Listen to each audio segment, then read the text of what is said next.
Mr. Haydn's theme we learned on G5 fingers. So we can see all the symbol, the tab and the accenter, which you have to force it loudly.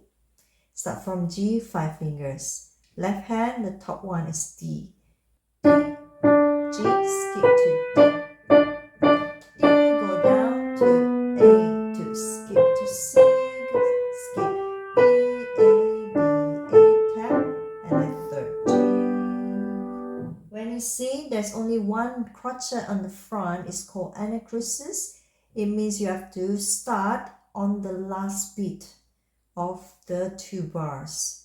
So you have to make sure when the accompaniment starts, you start counting and start on the 3rd beat.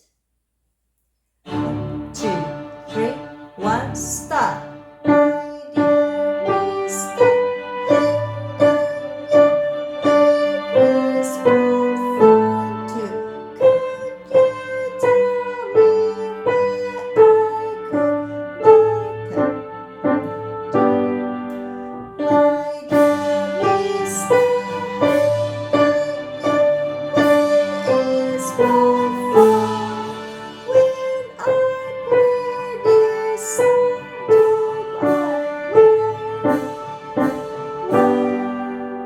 Mr. Haydn fast version.